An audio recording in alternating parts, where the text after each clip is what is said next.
सुप्रभात। आज हम 5-7-5 मिनट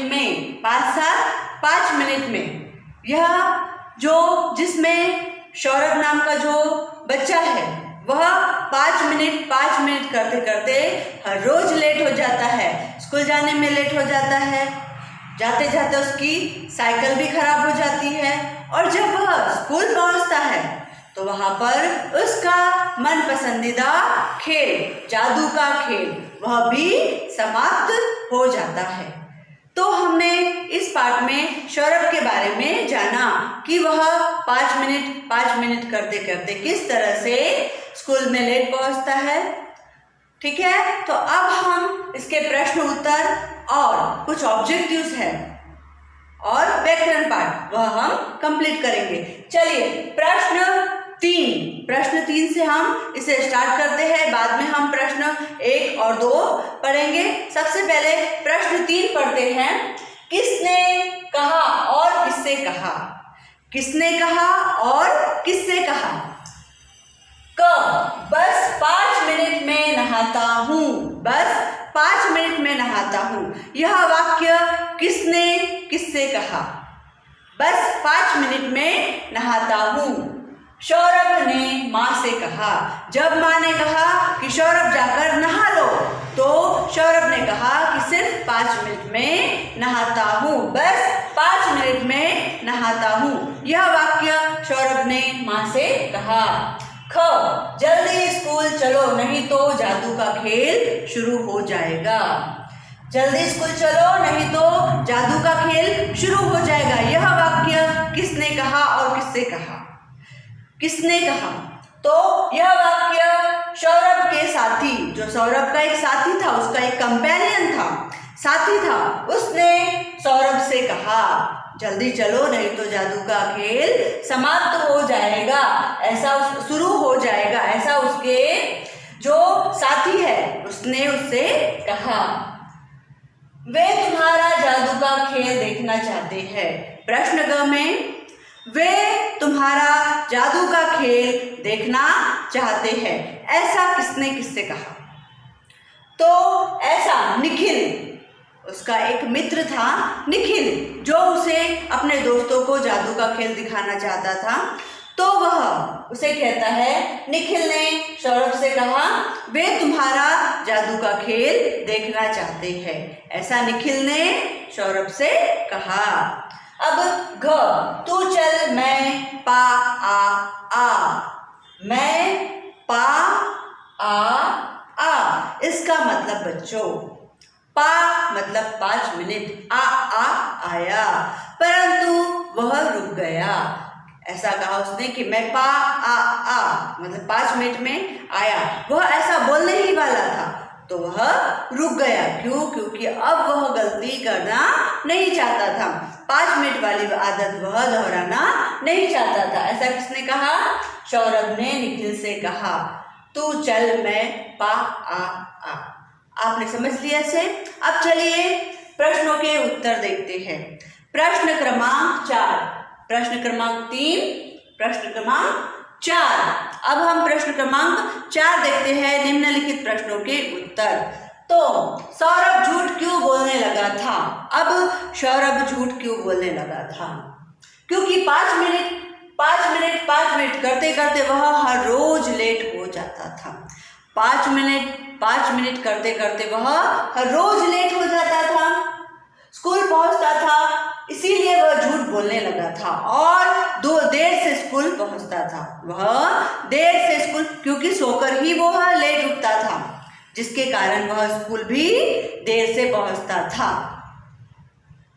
ख मध्य अवकाश मतलब जो ब्रेक होता है, रिसेस की छुट्टी होती है, बीच की छुट्टी होती है, तब मध्य अवकाश में सौरभ कक्षा में ही क्यों बैठा रहता था? वह मध्य अवकाश मतलब रिसेस में, ब्रेक में वह क्लास में ही क्यों बैठा रहता था? सभी बच्चे खेलने चले जाते थे परंतु सौरभ वहीं बैठा होता था। सौरभ कक्षा में बैठा अपना कार्य पूरा करता रहता, जो उसका बाकी का कार्य जो लेट हो जाता वो और उसका कार्य रह जाता वह अपना कार्य पूरा करता रहता था। क्योंकि 5 मिनट की आदत के कारण सौरभ लेट हो जाता उसे अपना कार्य कक्षा में ही करना पड़ता था, क्योंकि वो लेट हो जाता था, जिसके कारण उसका कार्य जो रह जाता था और उसे वह कार्य उसे कक्षा में ही बैठकर पूर्ण करना होता था। ग, सौरभ जादू का खेल क्यों नहीं देख सका? सौरभ जादू का खेल क्यों नहीं देख सका? उत्तर, क्योंकि माँ उसे जगाकर मंदिर चले गए थे। क्योंकि माँ उसे जगाकर मंदिर चले गई थी और सौरभ फिर से सो गया था, और जो सौरभ था वह फिर से सो गया था। माँ उसे जगाकर मंदिर चले गई, परंतु सौरभ फिर से सो गया और सौरभ स्कूल देर से पहुंचा, इसीलिए वह देर से पहुंचा, जिसके कारण जादू का खेल समाप्त हो चुका था, जिसके कारण जादू का खेल समाप्त हो चुका था और वह जादू का खेल नहीं देख पाया और वह बहुत दुखी हो गया। घ, अपने मन में सौरभ ने क्या दृढ़ निश्चय किया। अब सौरभ ने अपने मन में क्या दृढ़ निश्चय किया? अपने मन में सौरभ ने निश्चय किया कि मैं आज से अपनी आदत बदल दूंगा। उसने अपने मन में यह दृढ़ निश्चय किया, स्ट्रॉन्ग डिजायर उसके मन में आ गई कि दृढ़ निश्चय किया कि आज से मैं अपनी 5 मिनट वाली आदत बदल दूंगा। क्या कहा? आज से मैं अपनी 5 मिनट वाली आदत बदल दूंगा। चलिए अब अंग, यदि कोई जादूगर अपने आपसे कहता है कि वह आपको अपनी मर्जी का खेल दिखाने के लिए आपको कहता है, तो आप कौन सा खेल दिखाएंगे? यह प्रश्न का उत्तर आपको ही अपने मन से लिखना है बच्चों, क्योंकि यह प्रश्न आपके लिए और आपको कौन सा खेल दिखाना है ये आपको ही पता होगा। मतलब अंग जो है वह उसका प्रश्न का उत्तर आपको ही अपने मन से लिखना होगा। चलिए अब इसके बाद में हम प्रश्न 1 और प्रश्न 2 की एक्सरसाइज कंप्लीट करेंगे। पेज नंबर 31, पेज नंबर 31 पे आ जाइए। सही उत्तर पर सही का निशान लगाइए। पाठ्य पुस्तक में है यह। सही उत्तर पर सही का निशान लगाइए। तो क, सौरभ की किस आदत से सब परेशान है? जो सौरभ है उसकी किस आदत से सब परेशान है? तो ऑप्शन है नंबर 1 5 मिनट वाली, 10 मिनट वाली, 2 मिनट वाली या 15 मिनट वाली। तो आंसर आएगा बच्चों उसका 5 मिनट वाली। सौरभ की 5 मिनट वाली आदत से सब परेशान थे, मतलब आंसर आएगा नंबर 1। क में नंबर 1 5 मिनट। उसके बाद में ख, सौरभ किस खेल को ज्यादा पसंद करता? सौरभ किस खेल को ज्यादा पसंद करता है? तो क्रिकेट का खेल, जादू का खेल, लुका छुपी का खेल, गुड़ियों का खेल। तो आंसर आएगा उसका नंबर 2 जादू का खेल। सौरभ जादू के खेल को अधिक पसंद करता था।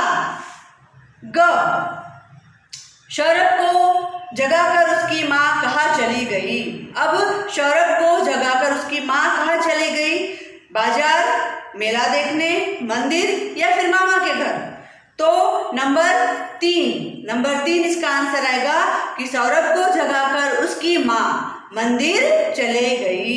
फिर भी सौरभ सोते रहा, उसकी माँ उसे जगाकर मंदिर चली गई। मतलब ग का आंसर आएगा बच्चों नंबर 3 मंदिर। उसके बाद में है प्रश्न 2 उसी पेज पर, पेज नंबर 32। पेज नंबर 32 ध्यान से देखिए। प्रश्न नंबर 2, निम्नलिखित वाक्यों में रिक्त स्थान भरिए, हमें खाली जगह भरनी है। 5 नंबर क है जो 5 मिनट करते करते सौरभ रोज देर से खाली जगह पहुंचता था। तो कहा? स्कूल पहुंचता था। तो आंसर में आएगा बच्चों स्कूल। ख, इस प्रकार सौरभ खाली जगह झूठ भी बोलने लगा था। इस प्रकार सौरभ झूठ भी बोलने लगा था। कक्षा में देर से आने के कारण सौरभ का कक्षा कार्य तथा खाली जगह मतलब गृह कार्य हमेशा अधूरा रहता। ठीक है, तो खाली जगह में ग में आएगा गृह कार्य, ग में आएगा खाली जगह गृह कार्य। घ आज स्कूल में खाली जगह दिखाया जाना था। आज स्कूल में जादू का खेल, खाली जगह पे जादू का खेल दिखाया जाना था। घ में आएगा जादू का खेल। सौरभ ने अपने गाल पर एक क्या लगाई?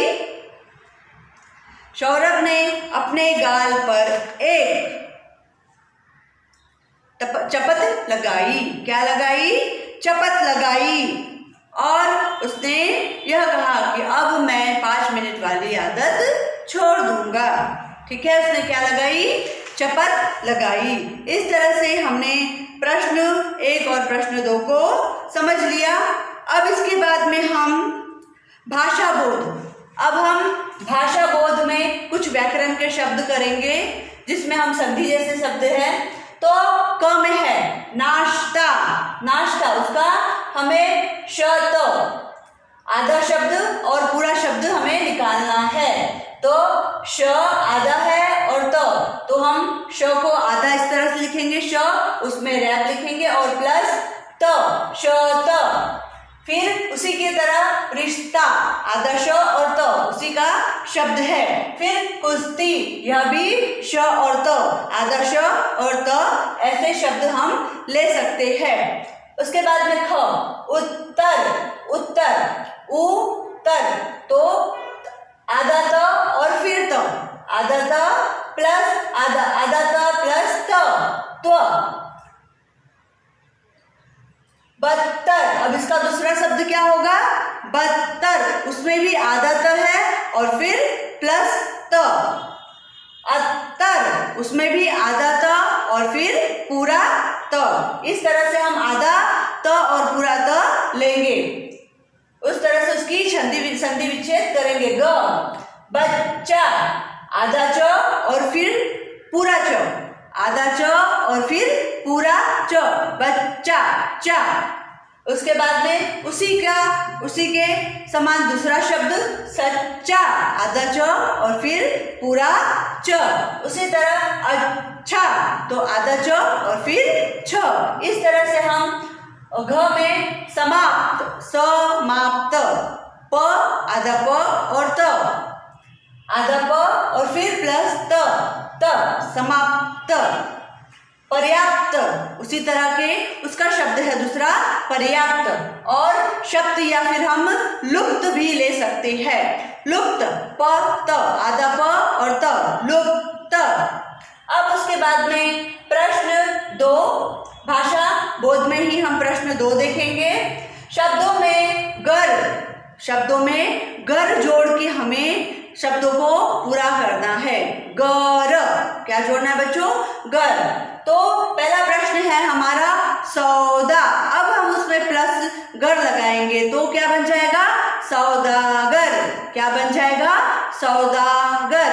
सौदा हमारे पास दिया है, हमें उसे गर लगाना है, तो सौदा प्लस गर, सौदागर। उसके बाद में बाजी, हमारे पास बाजी है और हमें उसे गर लगाना है, तो क्या हो जाएगा बच्चों? वो बाजीगर।